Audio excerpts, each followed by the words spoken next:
Good morning, class 6. This is Kiran. And today we are starting our new chapter number 16, statistics.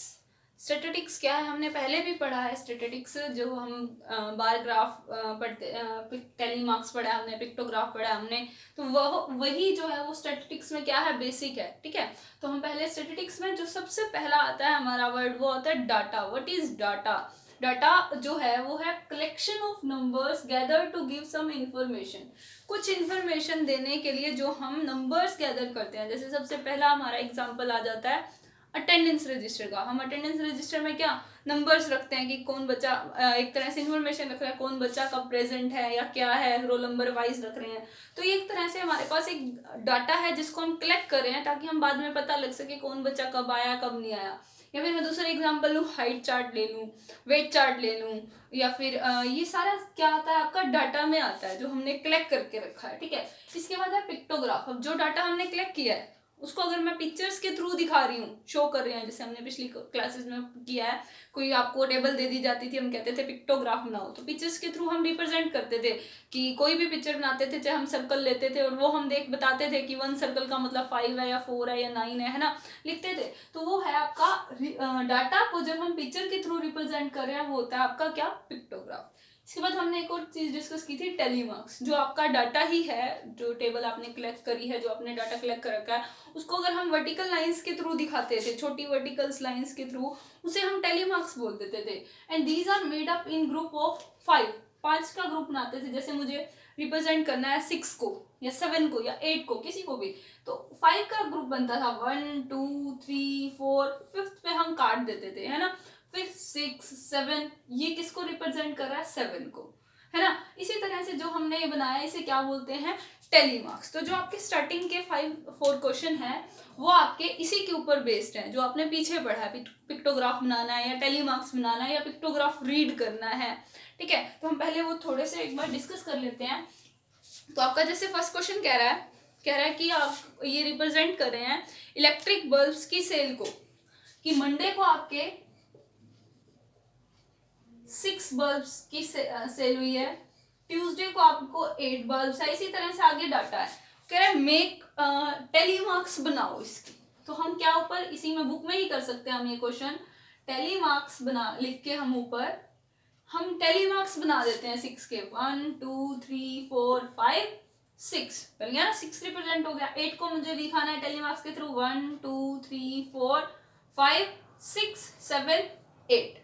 ठीक है, इसी तरह से आपको जितने भी नंबर्स है सबका क्या करना है, टेलीमार्क्स बनाना है। सेकंड क्वेश्चन में भी आपको यही एक डाटा गिवन है, जो भी उसके अंदर क्या करना है, टेलीमार्क्स बनाना है। ठीक है, सेकंड क्वेश्चन, जो थर्ड क्वेश्चन आता है आपका, उसमें वो आपको पिक्टोग्राफ खुद बना के दे रहा है, मतलब एक पिक्चर्स के थ्रू रिप्रेजेंट कर रहा है, आपको उसे रीड करना है डाटा को। सबसे पहले हमने यही सीखा था जब पिक्टोग्राफ किया था, वो आपको पिक्चर्स देगा, हम उसको रीड करना सीखते थे कि इस पिक्चर का क्या मतलब है। उसके बाद हमने पिक्टोग्राफ बनाना शुरू किया था, है ना। तो आपका थर्ड क्वेश्चन जो है वो इसी पर डिपेंड कर रहा है। कह रहा है कि लाइब्रेरी में कितनी बुक्स है, इसके आपका पिक्टोग्राफ दे रखा है। कह रहा है फर्स्ट पिक्चर में, फर्स्ट आपका जो मैथ्स का वो दिखा रहा है, मैथमेटिक्स की आपकी 1 2 3 4 5 6 7, मैथमेटिक्स के अंदर वो 7 पिक्चर बना रहा है बुक्स की, कि ये आपकी बुक्स है। ठीक है, अब ऊपर वो ये भी शो कर रहा है कि 1 जो आपका पिक्चर बनी हुई है बुक की, उसका मतलब है 20 बुक्स। 1 बुक की पिक्चर का, 1 पिक्चर का मतलब है 20 बुक्स, जो एक बुक की फोटो है। तो उस मैथमेटिक्स में वो 7 पिक्चर्स बना रहा है बुक्स की, 1 2 3, मतलब इस तरह से आप मान के चलो। तो टोटल बुक्स कितनी होंगी मैथ्स की, 1 का मतलब है 20, 2 का मतलब है 20, 20 + 20 40, इस तरह से आपके पास 7 है ना, 7। तो आपकी टोटल बुक्स देखनी है तो कितनी बुक, 1 बुक का मतलब 20 है, तो 7 बुक का मतलब कितनी हो जाएंगी, 140 बुक्स। सिमिलरली आप साइंस की भी देखो, 8 बुक्स है, 8 × 20 160। इसी तरह से आप सारी बुक्स लिख लो और इनके बेसिस पे आपको नेक्स्ट में क्वेश्चन देना है, how many science books are there in the library 3। अब आपको ये बताना है साइंस की कितनी बुक्स है। साइंस का वाला सेकंड वाला कॉलम था, तो साइंस की आपके पास 160 बुक्स है। इसी तरह से बाकी के सारे क्वेश्चंस के आंसर हैं। फोर्थ वाले में वो कह रहा है, आपको डाटा दे रहा है कि पीच के ट्रीज आपके 250 हैं, एप्पल के ट्री आपके पास 350 हैं, इसी तरह से और ट्रीज हैं। वो कह रहा है पिक्टोग्राफ बनाओ, और पिक्टोग्राफ में पिक्चर भी कह रहा है वो ट्री की बनानी है जिसमें 1 ट्री का मतलब 50 होना चाहिए। ठीक है, तो आप रफ में करके देखोगे ये, जैसे मैं 250 को 50 से डिवाइड करूं, क्योंकि 1 ट्री का मतलब 50 है, इसलिए जो भी डाटा है उसको हम 50 से, अब मुझे पिक्चर बनानी है तो डिवाइड कर दिया था। जब मुझे पिक्चर दे रखी थी तो मैंने मल्टीप्लाई करके देखा था कि कितनी बुक्स होंगी, ये चीज ध्यान रखनी है आपको। तो आपके पास बनेगी 5, तो आपको 5 ट्री बनानी है पिक्चर के पीच के ट्री को शो करने के लिए। एप्पल के लिए आपको कितने ट्रीज बनाने हैं? 7। तो नीचे आपको बॉक्स जगह दे रखी है, उसमें आपको बनाना है। पीच के तो उसने 5 ट्रीज खुद ही बना के दे दिए। इसी तरह से बाकी के सारे जितने आप डिवाइड करो 50 से, जितना भी नंबर आ रहे हैं उतने ट्रीज आप बना दो। जैसे एप्पल के लिए आपको 7 ट्रीज इसी में बनाने हैं। नेक्स्ट क्वेश्चन में भी आपको वो खुद कह रहा है, क्वांटिटी दे दी, कह रहा है पिक्टोग्राफ बनाओ। जैसे इस क्वेश्चन में तो उसने ये बता दिया था कि 1 ट्री का आपने 50 लेना है। ठीक है, इसमें आपको वो बता नहीं रहा, तो इसमें आपकी मर्जी है, आप अपनी तरफ से लिखोगे 1 बॉक्स को मैं 10 ले रही हूँ, 10 ले लो, 20 ले लो, 40 ले लो, आपकी मर्जी, जो भी ले रहे हो। लेने के बाद आपको साइड में ही डिवाइड करके देखना है। जैसे आप 1 बॉक्स को अगर वो लेते हो 10 लेते हो, तो फर्स्ट 120 को 10 से डिवाइड करो 12, तो आपको जो पहली पिस्ता बर्फी का स्पेस है उसमें आपको 12 बर्फी, 12 आपको पिक्चर्स बनानी है। जो भी आप पिक्चर ले रहे हो, सर्कल ले रहे हो, स्क्वायर ले रहे हो, या फिर हार्ट शेप ले रहे हो, जो भी शेप आप ले रहे हो वो पिक्चर आपको बनानी है। नेक्स्ट वाले में जैसे आपके पास 80 है, तो 80 को आप 10 से डिवाइड करो, तो आपको कितनी पिक्चर्स बनानी है? 8 पिक्चर्स बनानी है। ठीक है, ये तो आपका बेसिक चीज जो हमने पहले भी डिस्कस कर रखा था और हमने जस्ट थोड़ी सी रिवीजन करी है। अब जो हमारा मेन आगे टॉपिक आ रहा है वो आ रहा है हमारा बार ग्राफ का। What is bar graph? Bar graph कैसे बनाए? तो बार ग्राफ की हमारी डेफिनेशन होती है रिप्रेजेंटेशन ऑफ डाटा। रिप्रेजेंट हमने डाटा को ही करना है। एक था हमारा, इस डाटा को हमने पिक्टोग्राफ से रिप्रेजेंट कर दिया, इस डाटा को मैंने टेलीमार्क से रिप्रेजेंट कर दिया। अब जो हम डाटा की रिप्रेजेंटेशन सीख रहे हैं वो हम सीख रहे हैं बार ग्राफ के थ्रू। तो कह रहा है बार ग्राफ क्या होता है? पिक्टोग्राफ में हम पिक्चर बना देते हैं, टेलीमार्क्स में हम सीधी लाइनिंग बना देते हैं। बार ग्राफ में आपको क्या रेक्टेंगल्स बनाने हैं। Representation of data through rectangles. Rectangles के थ्रू जो हम डाटा रिप्रेजेंट करें उसे हम क्या बोलते हैं? Bar graph. जैसे आपका फर्स्ट वो एग्जांपल दे रहा है, इसी को मैं आपको बता रही हूँ। इसके लिए सबसे पहले आपके पास एक हॉरिजॉन्टल और एक वर्टिकल लाइन होती है। इस हॉरिजॉन्टल लाइन को हम एक्स एक्सिस बोलते हैं। क्या बोलते हैं? X axis. और जो ये आपकी वर्टिकल लाइन है इसे हम बोलते हैं वाई एक्सिस। क्या बोलते हैं हम इसे? Y axis. और जो ये जिस पॉइंट पर ये दोनों लाइनें मिल रही है इसे बोला जाता है ओरिजिन। क्या बोला जाता है? ओरिजिन। रिप्रेजेंट करते हैं ओ से। किससे? ओ से। ठीक है, अब इस लाइन पे हम क्या करते हैं? नंबर शो करते हैं। अब यहाँ वो ले रहा है 50-50 के गैप में ले रहा है, तो मैं 50 के गैप में ही बना रही हूँ। 50, 100, 150, 200, 250, 300, 350। ठीक है, ये इस तरह से नंबर्स हैं और आगे तक भी हैं ये नंबर्स। मैं सिर्फ आपको आइडिया दे रही हूँ।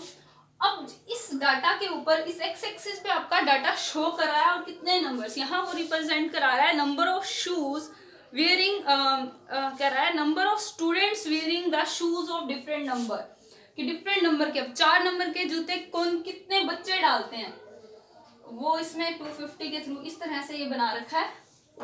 शूज नंबर 4, शूज नंबर 5 जो है वो 150 के आगे जा रहा है। शू नंबर 5, ठीक है। शू नंबर 6 जो है वो 200 के आसपास जा रहा है, ये 250 था।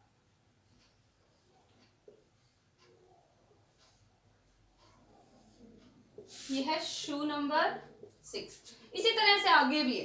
तो ये देखो, आप ध्यान से देखो, इस एक्स एक्सिस और वाई एक्सिस, एक्स एक्सिस के ऊपर मैंने क्या बनाए हैं? रेक्टेंगल्स बनाई हैं। किसकी हेल्प से?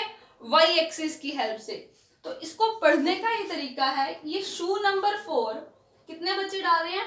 250 बच्चे डाल रहे हैं। इसके बिल्कुल सीधे सीधे हमने जाके 90 डिग्री के अकॉर्डिंग जाके हमें देखना है कितने बच्चे हैं, नंबर ऑफ स्टूडेंट है ये।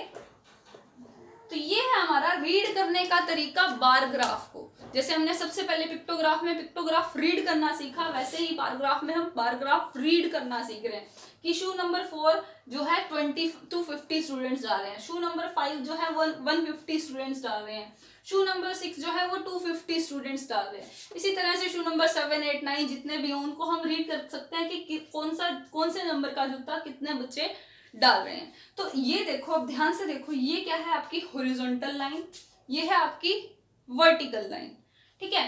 तो इस हॉरिजॉन्टल एक्स लाइन पे, एक्स एक्सिस पे मैं ये ग्राफ बना रही हूँ, ठीक है।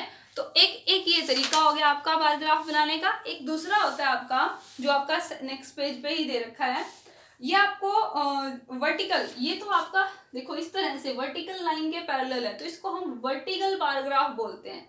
ये लाइन वर्टिकल लाइन है, ये लाइन हॉरिजॉन्टल लाइन है। हॉरिजॉन्टल लाइन पे जब मैं रेक्टेंगल्स बना रही हूँ तो ये इसके सामने इस लाइन के पैरेलल आ रही है ना, तो इसलिए इस बार ग्राफ का नाम होता है वर्टिकल बार ग्राफ। सिर्फ आपकी नॉलेज के लिए है, पेपर में नहीं आएगा, सिर्फ आपको बताया जा रहा है। हाँ, ये हो सकता है वो ये बता दे कि वर्टिकल बार ग्राफ बनाना है कि हॉरिजॉन्टल बनाना है। तो इसी बार ग्राफ को, इसी चीज को, जो ये अभी मैंने यही ग्राफ बनाया, इसी को अगर मैं दूसरे तरीके से बनाऊं, ये रेक्टेंगल मैंने किस पे बना दी, एक्स एक्सिस पे बना दी, यही रेक्टेंगल अगर मैं वाई एक्सिस पे बना दूं तो आपका क्या हॉरिजॉन्टल बार ग्राफ बन जाएगा। अभी यहीं पे मैं थोड़ा सा छोटा सा बना के दिखा रही हूँ आपको, क्या इसमें आगे है, अभी मैं इसको छोड़ रही हूँ कि आपकी एक वाई एक्सिस आएगी, एक एक्स एक्सिस आएगी, ठीक है। ये एक्स एक्सिस रहेगी, ये हमेशा क्या रहेगी, वाई एक्सिस।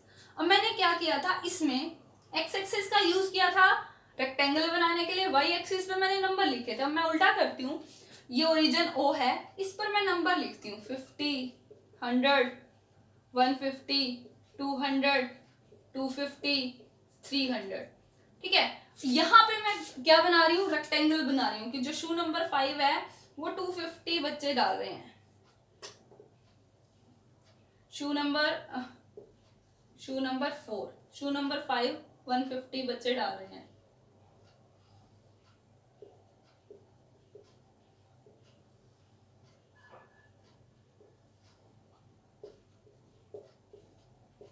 ठीक है, तो अब यहाँ देखो, यहाँ पर मैंने जो रेक्टेंगल बनाई वो एक्स एक्सिस पे बनाई, इसकी लाइनें जो है इसके जैसी थी, तो इसका नाम आपका बना हॉरिजॉन्टल बार ग्राफ। और इसकी लाइनें जो एक्स एक्सिस के पैरेलल आ रही है, तो इसका नाम आपका बनेगा, क्या बनेगा, हॉरिजॉन्टल बार ग्राफ।